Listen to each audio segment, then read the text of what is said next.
Waiting. See the numbers are rising. We are waiting on one of our panelists, but I think I'll start it off and hope she'll join by the time we do the introductions. So, welcome everybody. Delighted you can join us today. Welcome to this webinar on Irregular Operations, Passenger First Disruption Management. This is the first webinar in a series of webinars about irregular operations that we're doing. It's actually the third one that we've done on Amach this year. And we're delighted to be joined by industry experts in 3 different aviation organizations. So what are we going to cover today? We're going to meet the panel in a second. As I said, we have a great panel of experts from 3 organizations in industry that you'll meet shortly. We expect this webinar to last about 40 to 45 minutes. That depends on, I suppose, the questions we get from the audience. And what we'll do is we'll meet the panel. We'll talk a little bit about Amach, our organization, and then we'll jump into the panel discussion. And on screen there, you'll see the types of items that we're going to discuss. We'll talk about irregular operations. What is it? We'll talk about the mitigation and handling of disruptions. And then when you move from legacy systems, when you move into the cloud, and then when you're in the cloud, the benefits and how is that delivered effectively. And then one of our panelists is from Aer Lingus, and she'll talk right throughout the webinar about the success that Aer Lingus has had within the cloud. We'll follow up then with live Q&A, and then we'll talk about our next webinar and how Amach can help. So a little bit of housekeeping before we get into it. We encourage questions. We want this to be an interactive session, so we will leave time for Q&A at the end. But we'd love you guys to pose your questions right throughout the webinar. It makes it more interesting on all sides, I think. So you should have access to a Q&A chat, and you can pose your questions there. Or if you prefer, you can raise your questions anonymously. Please message me. I'm Alan Raftery. I'm your host. I'll introduce myself presently. And you can directly message me in the chat, and I can pose the questions for you. And this meeting is recorded, so you don't have to take notes. You can just sit back, relax and listen. We will share this with you afterwards. And this can also be shared with some of your colleagues that will not be able to make it today. Okay, so let's move to the panelists. So here are the lovely panelists that we have for you today. Gillian, you're first up on the slide here. So maybe we'll come to you first for your introduction. Sure. Thank you, Alan. Hi, everyone. My name is Gillian O'Brien. I'm the head of cloud infrastructure and operations within Aer Lingus INO. I've been with Aer Lingus now for 8 years. I've been within the tech industry for over 20. But for the last 5 years within Aer Lingus, I have been very focused on our digital transformation within the AWS estate. And then within that, so the last 3 years have been specifically focused on, we were served notice in 2021 on our on-premise data centers, and we made a strategic decision that we would move everything into cloud. So that's where my focus has been for the last 3 years, moving all of our operations, our network and everything. We're still in progress. We're on target for H1 2025 to be entirely in cloud. And then, so as we approach that, my current focus, I'm pivoting again, and I'm looking at how we're maturing our cloud operations model. So now that we're in cloud, how do we squeeze the most out of it? Very good. Thanks, Gillian. And over to you, Claire. Great, thanks, Alan. So good morning, everyone, or good evening, depending on your time in the world. I'm Clare Ward. I'm the Global Tech Leader for AWS for an area we call Services Sector, and that includes travel and hospitality and also betting and gaming. So I'm responsible for the tech strategy for both of those areas. Super to be here today and very excited to be talking with Amach and with Gillian and learning about the Aer Lingus story and talking about IROPs. I have to call out, thank you, Claire. You're up very early this morning. Claire's based in Las Vegas, so it's very early her time. I think it's about 7 a.m. or just after it. So we really appreciate you joining us this early in the morning. Andrew, over to you. Thanks, Claire. Hi all, my name is Andrew Logan. I'm the CEO of Amach, where we spent the last decade working across the aviation industry on digital transformation, and looking forward to a great conversation with Claire and Gillian today, and Alan. Hi everybody, I'm Alan Raftery. I'm the head of commercial here at Amach. So I'll be your host today and asking the hopefully good and simple questions to our wonderful panelists today. Okay, just a little bit before we get into the panel questions, just a little bit about Amach and what we do. We're a founder-led company. Just met Andrew. He leads the company, and we've got 300 people across 20 different countries, and we're a remote first organization, and we place our people close to our customers. And in the 10 years that we've been around, we've done over 1,000 AWS migrations. We're a cloud services company, and we walk the walk, and we're 100% in the cloud ourselves. We are a very dynamic and flexible organization to partner with our customers on their cloud journey. And we're very proud that we're an advanced tier AWS partner, and we're delighted to have Clare from AWS on our panel today. And what we do in Amach, we've 3 different areas of services. We've customer services and experience. That helps airlines and other customers build out their contact centers to help respond to the passengers as quickly as possible, which is very important. And in the cloud transformation space, we do everything from migrations to software engineering to enable airlines to run their business in the most effective manner. And then on the Team Org side, as airlines migrate or transition to the cloud, we've that expertise that we can lend and help them build and manage their specialized team internally. We do the knowledge transfer, right, and really help augment the customers' teams. And the types of solutions that we have. We'll cover some of these today, and you'll see Irregular Operations down there in the second line. But I think we'll touch on some, if not all, of these solutions. And we've built or implemented these and more for our customers.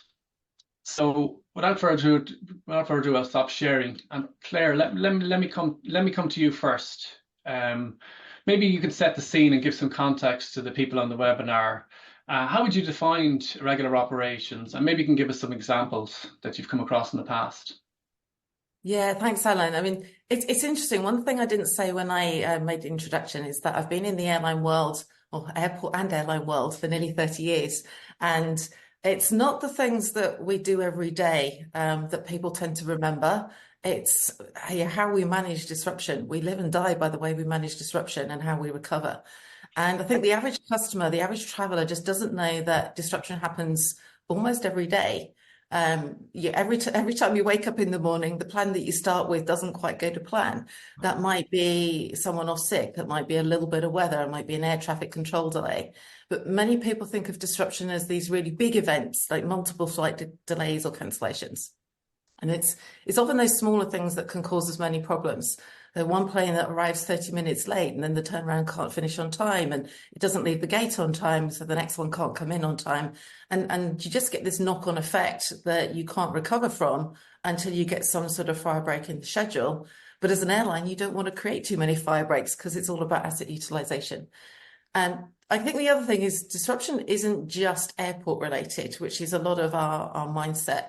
Think of cybersecurity attacks. Living here in the world of Las Vegas, many people will know there was a very major ransomware attack on all the casinos back in October last year, and it was pretty much the whole strip. And so your one minor cybersecurity attack, perhaps a DDoS attack, a website outage, that's just as much disruption because we all depend on our digital channels now so much. Our customers depend on our digital channels to manage their journeys. So coming back to your question about the definition of IROPs, for me, I think it's anything that deviates from normal, from regular operations. And chatting to Gillian last week, really interesting comment that she made about one of the ways you need to look at that in the ways that you approach it is the things you can control versus the things you can't control, because you're going to take different actions. And that actually really resonated with me. Sometimes you can be very proactive to try and prevent disruption. Other times you have to prepare to be very reactive to manage it. So perhaps that's a good segue back to Gillian to learn more about Aer Lingus and how they approach disruption. Yes, thank you, Claire. That's a great segue. So we'd definitely identify it as disruptions that can be mitigated and disruptions that can't. The disruptions that can be mitigated are, as you said, the security, the technical. And specifically around for us looking at the obsolescence that we could remediate. We had, we've looked at over the last couple of years putting high availability and resilience as we move into cloud. Everything that we're building, we're looking to build with resilience, with high availability, to move away from our legacy estate, the obsolescence and the risk that was posed there. We had a very good one a couple of years ago, right at the start of our migration, where we assessed our network, and we found key areas that were, when they became clogged with traffic, or when they were all obsolete, they were on their last legs. And so what we did was we brought up we were already planning on building a new network, but in parallel with that, we had to remediate our existing network. We knew we had a 3-year plan ahead of us, and we had to keep that network up and running for that period of time.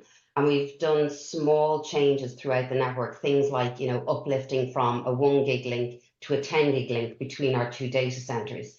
And what that has done is has this very visible mitigation impact in our OCC, so that their applications, the applications that run the airline, are more stable. They're not getting impacted by spikes in traffic as often. The other one was around our kiosks in Terminal 2 in Dublin Airport.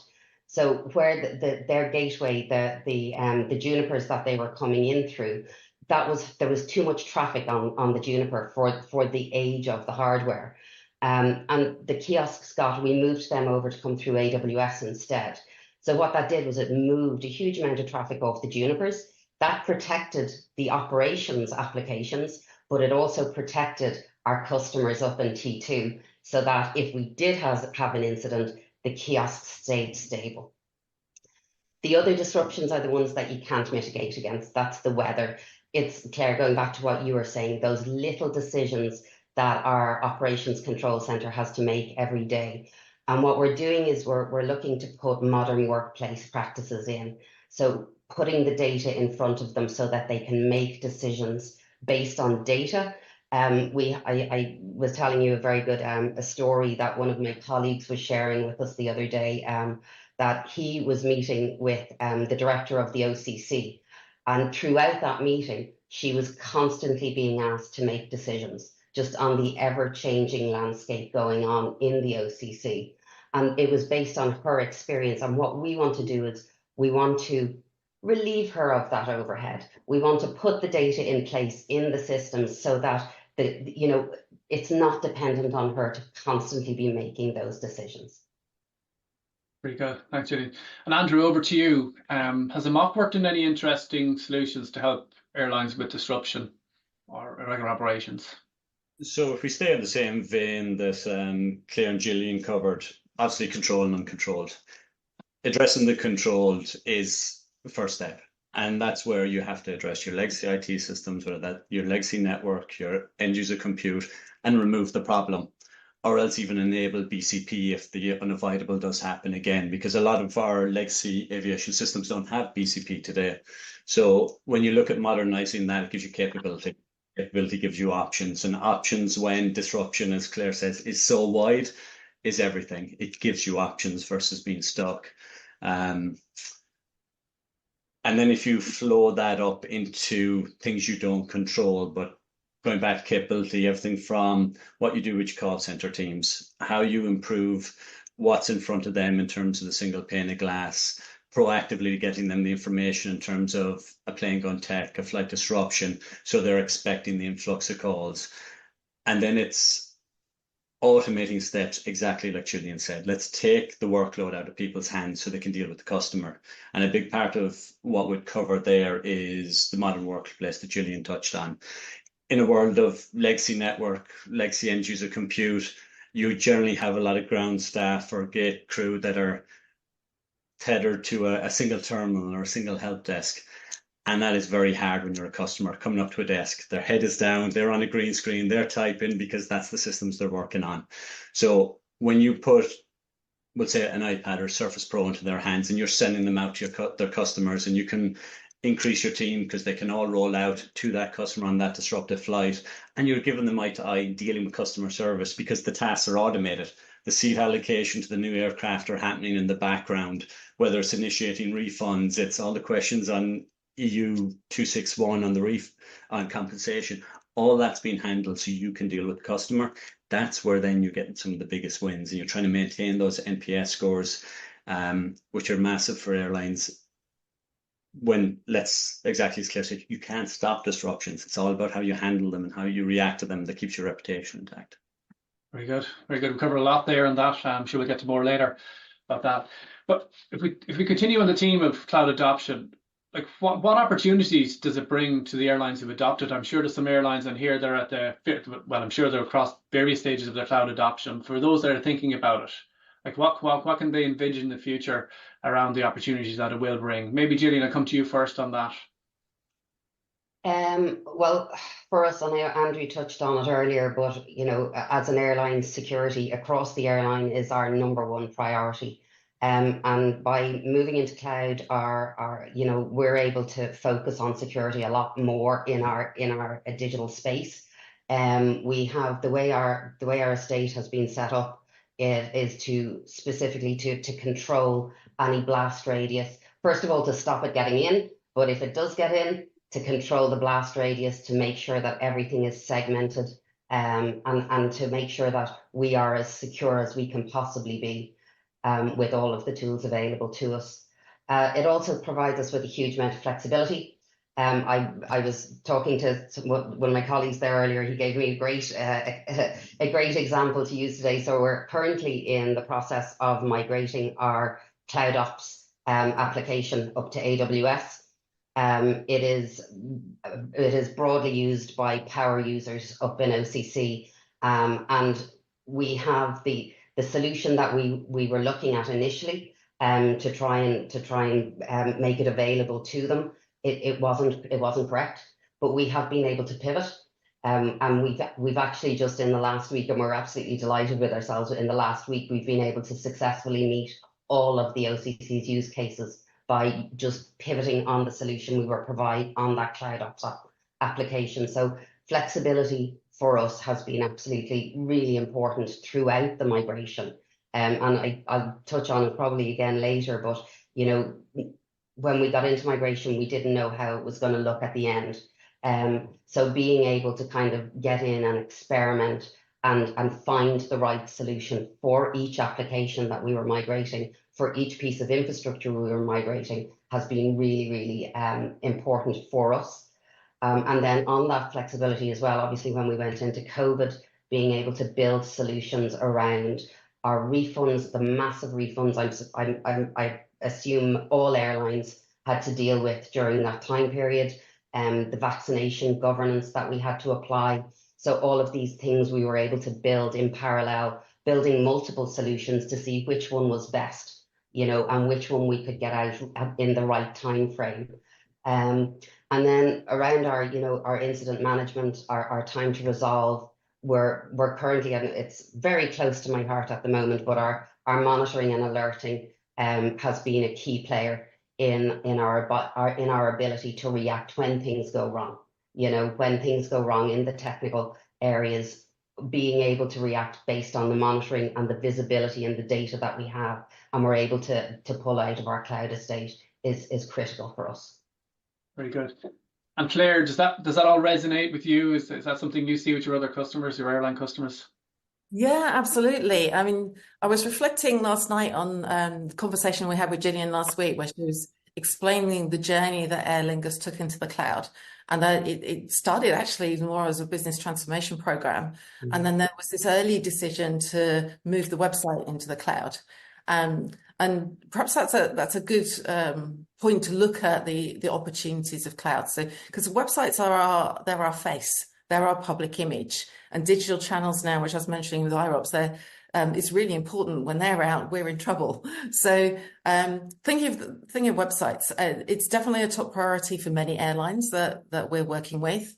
And the thing is that the reason for moving to the cloud is unique for everybody. So sometimes it might be my data center structure's coming to end of life.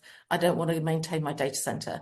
Sometimes it might be I'm getting security threats like DDoS attacks and I need support with security. It might be performance or business continuity or something else. So all of those challenges can be overcome by the cloud. But I thought I'd tell a story of a customer that took it in phases, and perhaps this will demonstrate some of the opportunities. It was a particular customer that had a lot of DDoS attacks going on, and a little aspects of their data center infrastructure was end of life as well. And the first thing they said to us is, I just want to sort out the security. So they didn't move anything very much except the traffic. Just all the traffic coming to the website came in through our edge infrastructure. And that gave them, first of all, the low latency at the edge, resilience against the security threats like DDoS attacks. And you also get like web application firewall. So you've got lots of other security features in that as well. So you haven't really moved anything yet, but already you've got this layer of protection and performance. And then what they did is they said, right, well, let's migrate our core web functionality to the cloud. So we did that. And then we had a look at setting up a disaster recovery site. So now we've got the core functionality and business continuity and disaster recovery. But one of the interesting things about the story is this particular customer has a lot of data residency regulations. So they did have to keep a little bit of, excuse me, sort of infrastructure on-prem, because they had to keep their core customer data in their data center. And it's the only thing that is left there. So we set up a hybrid environment for that. And that's the end game of the solution for them. But what's also interesting about that story is that whole journey only took a couple of months. It was done in less than 3 months. And it's a great example to me of how the cloud can, first of all, enable business outcomes. You can do it you can do the move and the transition in a safe way. And you can take that move in a way that you solve your business problems. And you can look at it, everyone, as I said, has unique problems. And ultimately, the important thing about the end game is what that has given that organization is their travelers and their guests get a better experience. They get better performance, they get better resilience, they get better reliability. So ultimately, it's a bit less about the cloud and it's all about our end customers. Very good. And Andrew, have you, from the cloud adoptions perspective, what opportunity have you seen and what have you worked with your customers? I suppose stepping on from the guys, and this is where I'll get a bit repetitive, it's capability. The guy said it, capability is everything. And because you have that amount of capability when you go to cloud, you can do exactly what Claire is saying. You can phase it because you need to be able to phase it. You cannot boil the ocean. Most airlines probably here and on the call have 800 to 1,000 systems. The oldest system we've worked on is probably 60 odd years old. So having capabilities to try solve those issues is massive, because you need to start by stabilizing it, then you work on transformation, and then you get to innovate, because let's not forget, that's where we want to go. Once you stop IT having to spend all their time on evergreening and stabilizing these old systems, this is where you can start to innovate. You start getting from paper-based systems onto digital systems. Once you're onto digital systems, you now have data. Once you have data, you do predictive analytics. Once you do predictive analytics, you're becoming more efficient across your OTP, your NPS, you're reducing costs, and that's from everything in ground ops, flight ops, finance, HR, IT. So what I would say is capability, and but that pushes you forward to be able to do a lot of exciting things in the space. Very good. Gillian, you spoke about minimizing customer and operational impact, with that central to what you do during the regular operations. Can you tell us about the steps you've in place to achieve this during regular operations? Sure. Yeah, so like the Net Promoter Score, the NPS, is the key KPI for the airlines. And Aer Lingus has the highest net promoter score in the IAG group.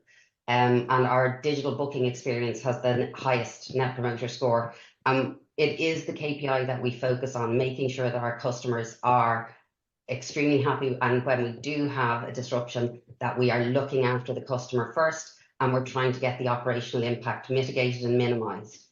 For us, the key there is around information and communications.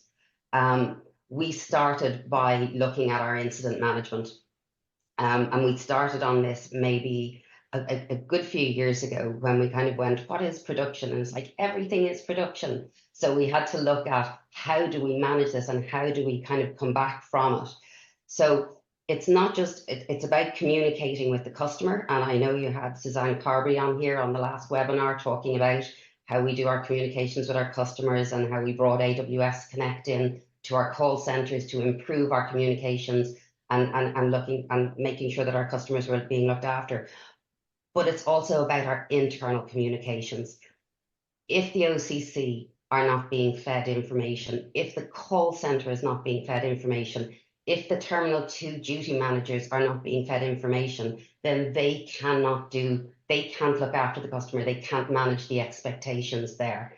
And that's where we come in, and that's where the move to cloud has come in, because by looking at our incident management, by looking at our monitoring and alerting, by bubbling up that information that's necessary, where we can set clear ETAs, we can give them regular updates, and where we can use that data to get ahead of future incidents. So learning, always continuous learning, continuous improvement, and looking at what has gone wrong and alerting for those anomalies and how do we get ahead of that. So and I'm not saying we're perfect, it is a work in progress. But the example is that in 2023, one of our key big rocks was focused on our mean time to resolve. And in 2023, we measured a 30% improvement in our mean time to resolve. For 2024, we've actually pivoted that goal. Instead of looking at mean time to resolve, we're measuring uptime on our applications. So we don't want to be reacting, we want to be getting ahead of it. So we want to be looking for the trends and focusing on those and getting ahead of the incident. And they're the steps that we're trying to take to get ahead of the disruptions. It does require that it's not just technical changes, it requires cultural changes. For us specifically, it's around following through on RCAs, it's around implementing that continuous improvement and learning from when things go wrong. I can't in good faith have a meeting around disruptions without bringing up September 10th, 2022 for Aer Lingus, and the key for that, it was a major incident, but it was a turning point. It was a pivotal point for us because we had such huge learnings to take away from it, particularly in how we communicate and manage our customers throughout these incidents. Very good. And over to you, Claire. What have you seen around minimizing customer and operational impacts? Yeah, sure. It's interesting because every airline's got different challenges. As Gillian was talking about, you've got to shape your solutions around your own challenges. And I was thinking back to something that happened last year, and everyone's going to smile when I tell this story, but let's go back 18 months to a really big event in the US and a snowstorm. And everyone will know who I was talking about because there was one airline that had what was best described in the press as a complete operational meltdown. And the main thing that they admitted when this happened was their core scheduling systems just weren't able to process all the data needed to work out how to restart the schedule and get back up and running. And if you really think it through, that you've got pilots out of base, you've got crew out of base, you've got planes all over the place, you've got bags all over the place. And it doesn't really matter how big or how small that disruption is. But all your scheduling systems that normally tell you how to operate, if they can't recompute all of that data and tell you how to get back to normal, then that's what actually caused this particular problem for this airline. And the reason I mention that story is because in the majority of cases that what we see with our airline customers is they're building out solutions to optimize their operations, basically to maintain regularity. But whether the disruption is major or minor, when the disruption happens, it's those same systems and those same solutions that are run to say, how do I get back to normal? What's the next best action? So examples that I could talk about, we have one airline that's has a AI machine learning model that looks at how to allocate its fleet to the schedule. And the main purpose of that is to actually save fuel. How can I get my most fuel efficient aircraft on the best routes to save money? But when disruption comes along, they can change the fuel requirement, so it's not such a priority, rerun the model and allocate fleet back to the new schedule.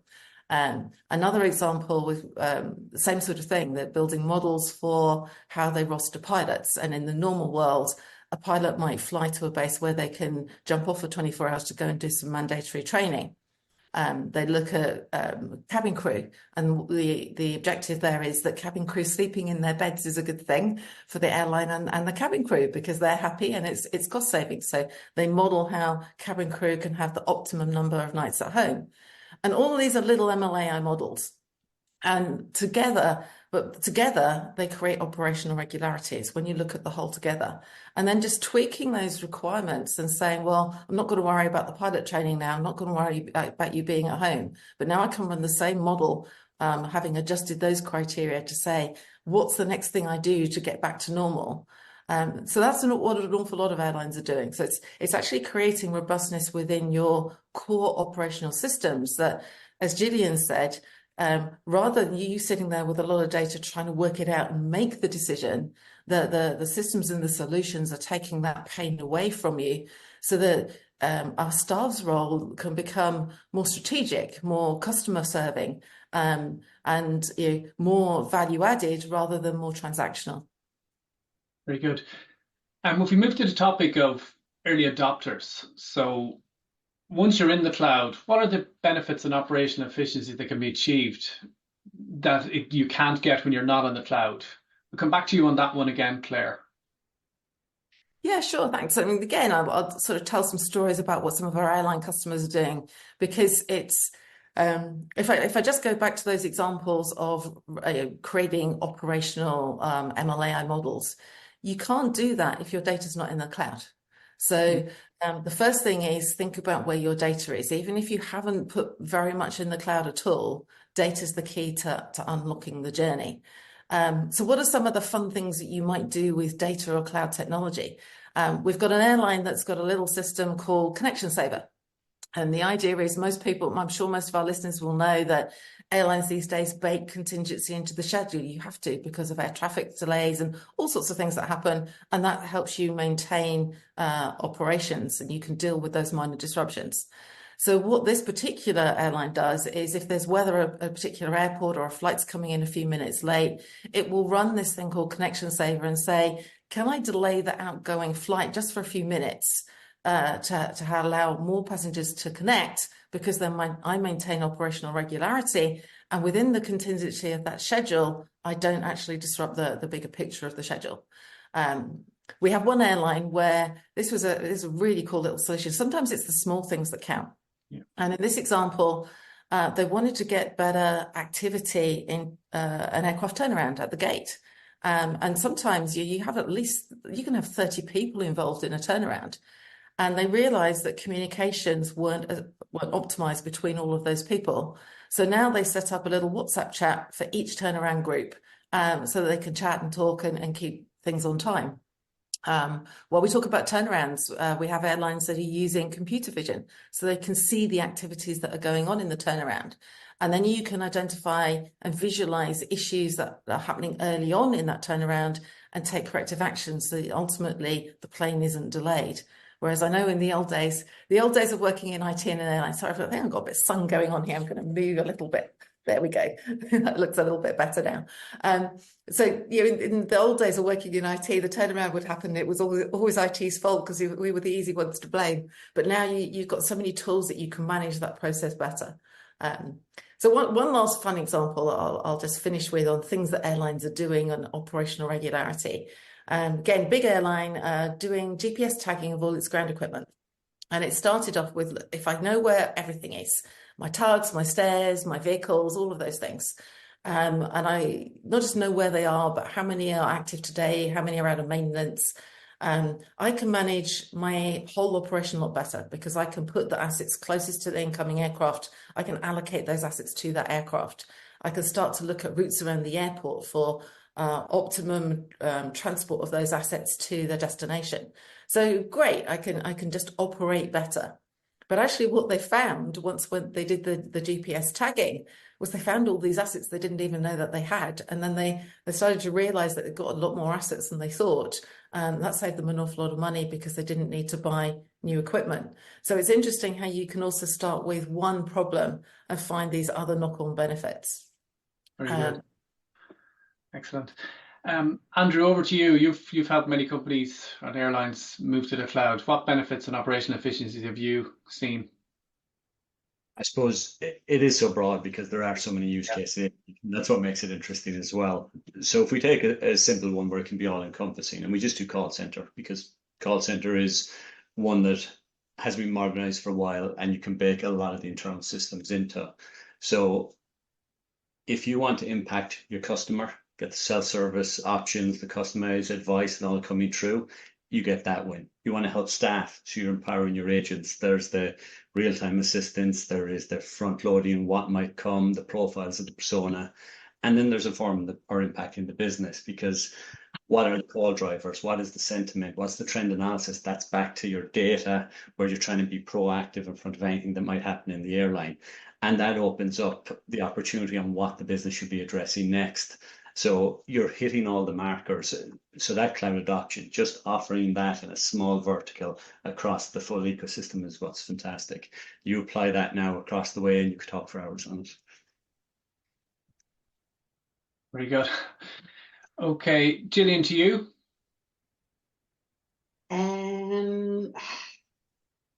The opportunities, well, cost optimization, obviously, for us. So, you know, when we first moved into cloud in 2014, I think check-in went into AWS, and it was built like a data center. And it was out with a managed service. It was built like a data center, and then we moved aerlingus.com in 2015, and it wasn't leveraging the tools that were available. It wasn't built to optimize it.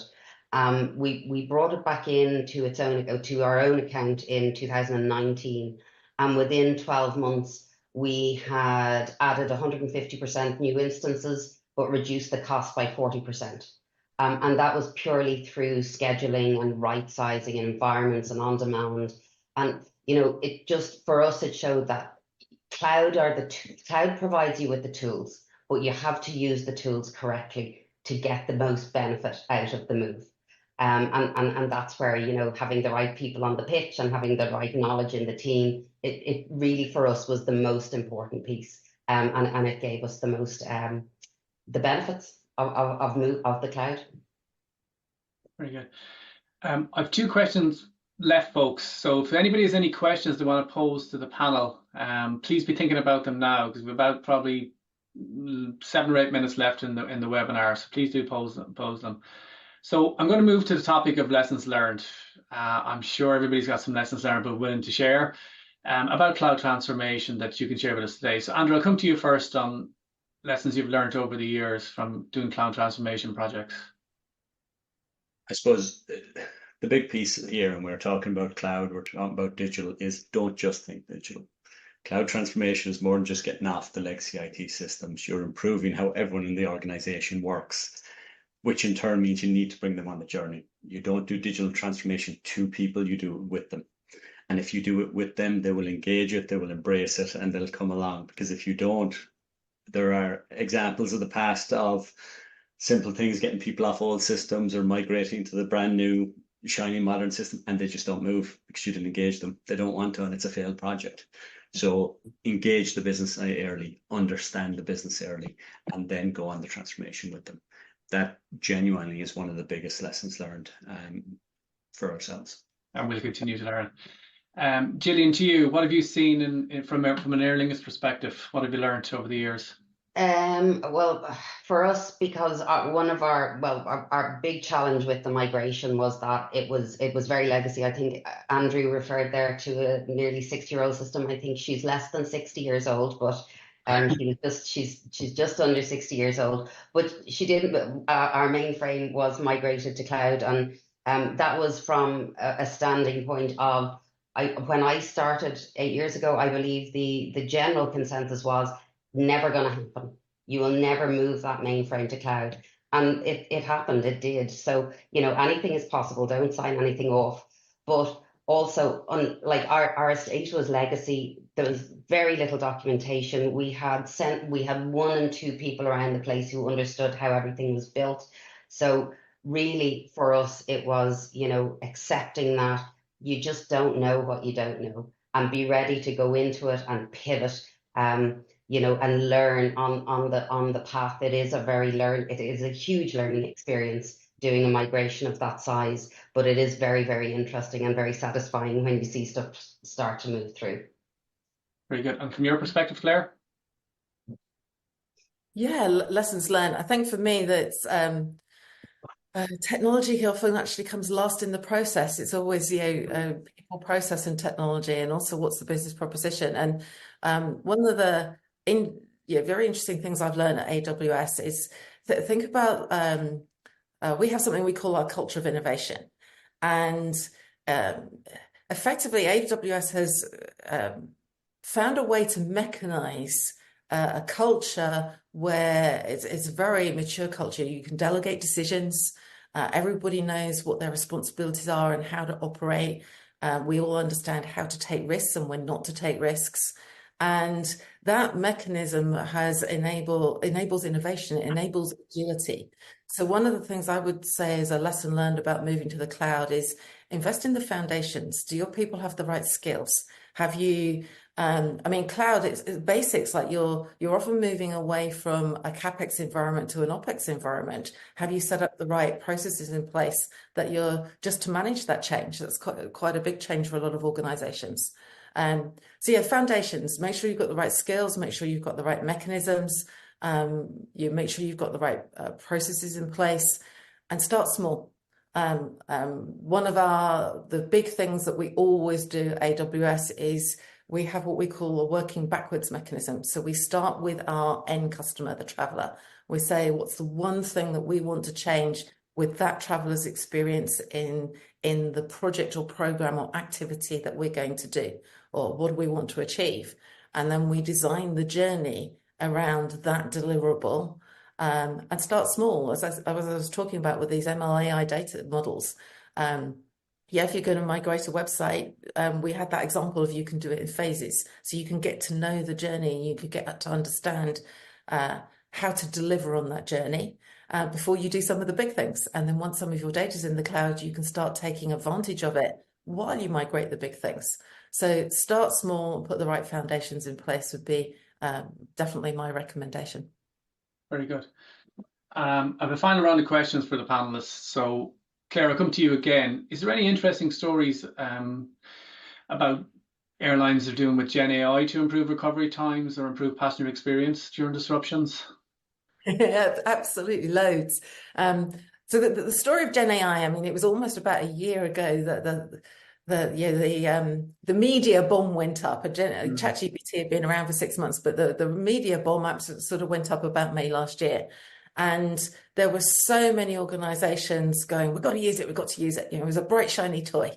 And the things that we saw in the evolution over the first 12 months is, at the beginning, it was your OTAs and everybody thinking about the online experience. And it was all about improving online trip planning content.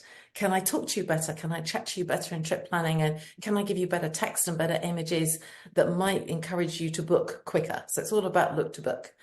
But most organizations very quickly transitioned. And I think it's to do with the environment that we're in. So let's think about the airline world. There are still shortages of many things. Shortages of people, shortages of pilots, shortages of skills, shortages of aircraft, delays in aircraft orders, supply chain challenges with parts, and so on. So what's shifted in the last 12 months is that the solutions people are looking at are all about efficiency. And that efficiency is anything from, let's set up conversational AI in the context of you can have a very intelligent conversation now, and travelers can self-serve and talk through the mobile app or talk through the website and get real answers to their problems. And over time, that's going to become transactional as well. You'll be able to change bookings with Gen AI and those sorts of things. But that same conversational AI is being used internally. So now my staff can get online and like in the US, airport staff can basically you can get FAA audits. People can turn up and start asking you questions like, can you take a dog in the hold on this flight, or what's your firearm policy? And staff, know the main policies, but these policies are updated quite often. So how do they know the latest detail? And now airlines are looking at conversational AI. Can my staff just get answers to all of their questions? Again, they're becoming less transactional. They've got more time and capability to be able to be more customer service focused and more strategic. So And I think actually going back to Gillian's story, I'll finish with one last story of what an airline's doing, but it actually going back to that mainframe problem, because mainframes are there. They've existed since, a lot of our reservation systems were built and launched in the 1950s and 1960s. Actually, they're older than probably a lot of listeners on this call. So those solutions, and think of a P&R. There's an awful lot of data in a P&R, I think, as hard code. It's all really hard to get all of that data out. It's not just about managing a booking, but did that customer pay for an extra seat or pay for a bag or have a car rental or some insurance? And how do you change all of that? And one particular airline has used Gen AI to build a P&R decoder. And it now just puts all of that into plain English language for all the downstream people and systems to use. I thought, what a simple and clever solution. So yeah, Gen AI is being used across the board. There's a lot going on to investigate more solutions. Disruption, there's a lot of examples out there. Very good. Thanks, Claire. I'm conscious of time, so Andrew and Gillian, I'll pose one more question each to you. If you could give a 30 seconds or 40-second answer. Andrew, what are you working on the mock at the moment? 30 seconds. Okay. I suppose as quickly as you can. In terms of the big items, because big. Stabilizing transform is a big part of it all, and you hit the innovation piece. It's improving OTP and all it encompasses. It is the crew rostering, the manpower planning. It is the fuel efficiency is massive, obviously, for aviation. And then you have the ones that are around for a while, offer and order management, NDC, one order, etc. These are all interesting things. As I said, it's a fantastic sector to work in, because there's so much opportunity to innovate in so many areas that has an impact on everyone from the customer to the staff to the business, the airline business itself. Very good, thanks. Gillian, final question to you. What's next for Aer Lingus in 24-25? What's the plans looking like for the upcoming year? We're building a shiny new network. So yeah, we're going to continue on. Our migration isn't complete until our new network is in place in H1 next year. But in parallel with that, we're looking at now what we have migrated. So we're looking at how we optimize the costs, how we optimize the security profiles on everything, and keep moving with, because it's constantly evolving. We have to keep moving with it. But we did move some of our key applications that were moved over. We're now looking at the roadmaps for what are our next steps with those applications, so we can keep moving forward and keep providing and mitigating all of the disruptions. Very good. We'll move to the Q&A, and we've got lots of questions, but we're out of time. So Gillian, you're on screen with me here, so I'm going to ask you one. I just a very interesting question actually come in here. What would you do differently if you knew back in 2015 versus what you know now? Very good question. It is a very good question. Yeah. I would probably bring the business, because when we started started our journey in AWS, we focused on it very much as an infrastructure thing. And I think that we possibly could have changed that narrative a little earlier, and brought the business and brought all of the other areas of the airline on that journey a little bit earlier, a little bit quicker. What we did instead was we waited until, we proved ourselves in AWS, we proved our success, and then started to engage. But I think we probably could have moved on that a little bit quicker, getting everyone understanding that AWS is just not an infrastructure story. It is, in fact, a business story. Very good. And one to you, Claire, then. Is AWS developing irregular operation applications? Final question. Super question. We are developing some solutions, but not yet in the IROP space. But this is an area we always work with partners. We have so far in this space, and in particular, like Amach and everything that we've been doing with Aer Lingus. So pretty much, if you have a problem, we have a solution, but it will be working with partners like Amach. Very good. Thank you. There are other questions. We didn't get to them. We'll get to them offline. Apologies for that, and thank you for your patience with our responses. Okay, so finally, sneak peek at our next webinar. Our next webinar is probably, we do these on a regular basis, but our next one, given the summer, we're probably going to look at it on 17th of July, and it's going to be more on irregular operations, but it's going to dive more into the detail around the technology, AI, LLMs and bots and things like that. You see the agenda there. And we've also got other future webinars planned around client transformations, airline revenue, optimizing on-time performance, etc. So we've got a whole host of these lined up for later in the year. And finally, an offer to attendees. We've covered a lot of ground here. You know, we have a team of experts that love to talk to you about this, about your irregular operation processes. So please do get in touch. My colleague John's going to post up a survey now. We'll get your details from that, or else you can email just info@amach.com.